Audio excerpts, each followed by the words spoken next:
Yo, how did the Knicks beat the Spurs? Cause like, genuinely, it's crazy how they come back from a 70-point comeback, and most of that series was a bunch of comebacks, and that's not something that normal teams do, or that's not something people normally do in the finals every single game. But I feel like to really find out how they did it, you really gotta go back to New York City. You feel me? There's some little guy. His name is Brunson, right?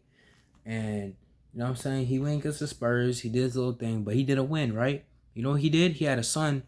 His name was Jalen, and he was hooping, bro. He had like 32 and like something on the Spurs, and you know what I'm saying? Like he had a great coach, and you know his name was Mike Brown.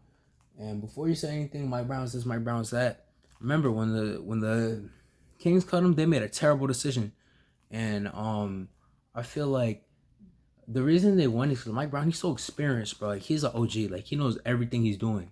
Cause like I remember thing I know he took Cleveland to the finals, and that was 2007 when they was not supposed to make it against the Spurs. And you know what I'm saying? Like everybody knows who's on that Cavaliers team. Obviously, it's gonna be Boobie Gibson and Big Z, bro, and like uh maybe LeBron. I don't know, but it's crazy how he took them to the finals, and then after that, right? He coached the Lakers with Kobe, Dwight Howard, Steve Nash. You know what I'm saying? That OP Lakers team, or the one that's supposed to be OP. Then after that, he became an assistant coach at Golden State. And if you know anything about Golden State between the years of 2016 2022, just know they're disgusting, bro. Like their 3 point percentage was 38, and they led the league every single year for that for 3 points, right? And what did the Knicks do in the finals? They shot threes and they led the finals in that, bro. Like, that's not an easy thing to do. And the reason they did that is because Mike Brown, he got all the experience under Steve Kerr, who's like he's a sharpshooter, bro. He's a killer, bro. Like if you have any shooter and you coach a bunch of shooters, bro, like y'all disgusting. Y'all gonna be disgusting.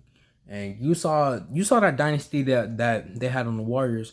And so what Mike Brown did, he took all that experience from the Warriors, he took it to the Knicks, and they beat the Spurs.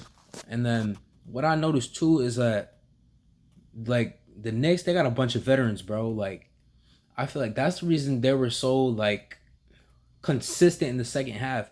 Cause you gotta think about it, bro. They've been doing this stuff since college, bro. So like they know how to close out games. But like something that really still gets me is a 70-point comeback. Cause how is that possible, right? Cause what the Spurs did and really all the games, they got a lot of momentum and they was leading for three quarters, right? But once they get to that fourth quarter, bro, I swear it's like something else happens in the Knicks. Cause like what they do is that they start becoming more consistent in making threes. And then on top of that, I feel like the Spurs are good, but they don't have an answer for the Knicks. Cause like when I say the Knicks, I really mean Jalen Brunson, bro. Cause you had Wemby trying to guard him, you had Cass Carter trying to guard him, you had everybody in the world trying to guard him, bro. And mind you, that man Jalen Brunson is 6'1", but he knows how to get to his spots. Especially I feel like because of his days with Luka, bro. Cause you notice they have a similar play style because they're very poised. They're very they're good at getting to their spots. Not just say that he didn't develop his own game, but you could definitely tell that he played with Luka like by the way he moves. You feel me? On top of that, you had Josh Hart literally doing everything on the floor, like on some LeBron time, bro. This man got rebounds. He played defense.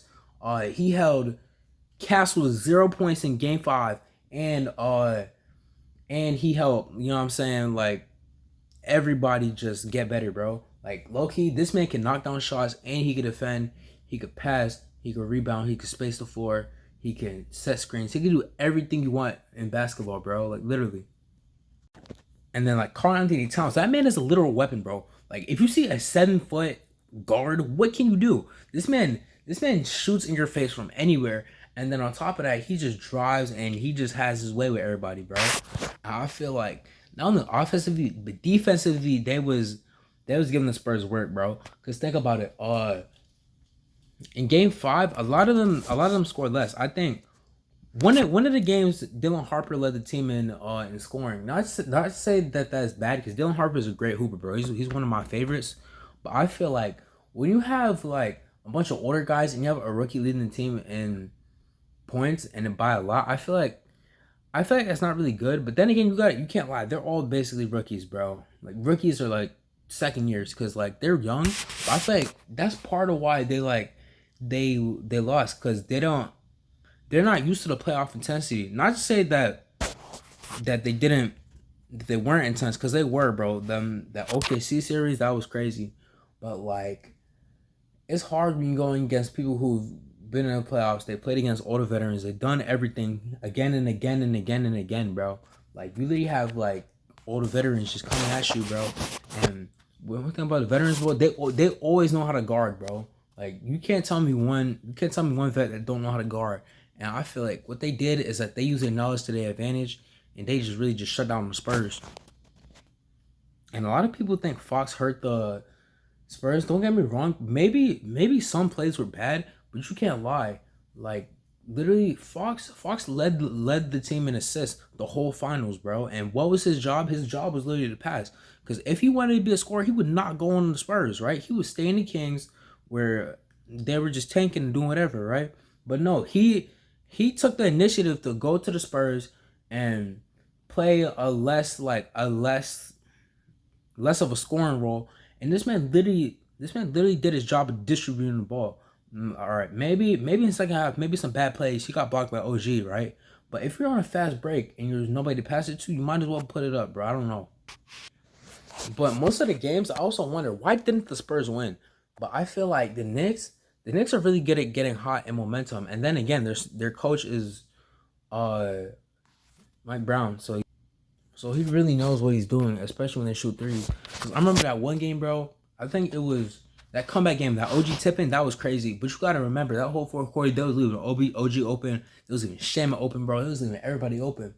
And then like OG, you cannot leave this man open for a three. I don't know why this man Wemby went to close him out for 20 seconds later, bro. That was a death wish. I can't lie. And then you got this man Mitchell Robinson doing all the dirty work. He was getting rebounds and he was just being a horse out there, bro. Like game 5, he literally saved the game for the Knicks twice because he got the defensive rebounds. And then that one thing, they were like 2 points ahead, but they were shooting free throws. He got a nice offensive rebound, and the announcer said himself that might be the biggest rebound in Knicks history because it really was. Because if there was nobody else to snag that board, I mean, it could be cooked. They could be cooked, bro. I don't know. I'm not gonna lie. I feel like the Knicks won once they beat the Spurs 2-0 in their own home court. Like low key, like that's impressive, bro. To go to somebody's go to somebody's home court and beat them every single time. You know how crazy it is, bro. The Spurs didn't win not once on home floor. They might have lost on the Knicks. But that's because you notice like the Knicks. I'm gonna say never, but they usually don't play good or to their potential in the first half. I guess because they're like adjusting, right? It's like a microwave, bro. Microwave's not gonna be instantly hot, bro. You gotta let it heat up. Like I feel like that's what everybody in the Knicks does, bro. They just heat up like maybe not quick, but when it's time to heat up and it's the right time, bro, it's the right time to cook, bro. They'll cook in that fourth quarter. I'm telling you. But hear me out. If the Spurs learn more ball movement and Wemby learns, I guess I wouldn't say learns, but the team learns how to play together more, then they'll be really OP, bro. Especially because they're showing so much potential, bro. In my opinion, I feel like it's like OKC and Miami Heat 2012. Just think about it. You got Braun, Dwayne Wade, Chris Bosh, and then they was going against a young OKC.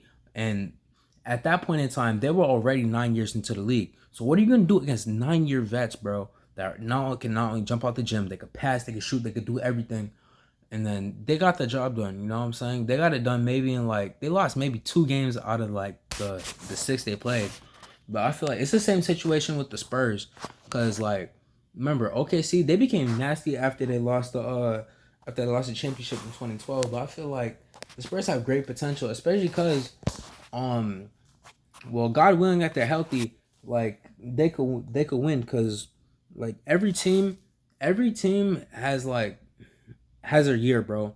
Especially in this era. I don't know why, but after the Warriors won, bro, in 2018, never repeat, bro. Like low key, I feel like this is not the era of dynasties, bro. It's an era of just It's everybody's era, bro. Literally.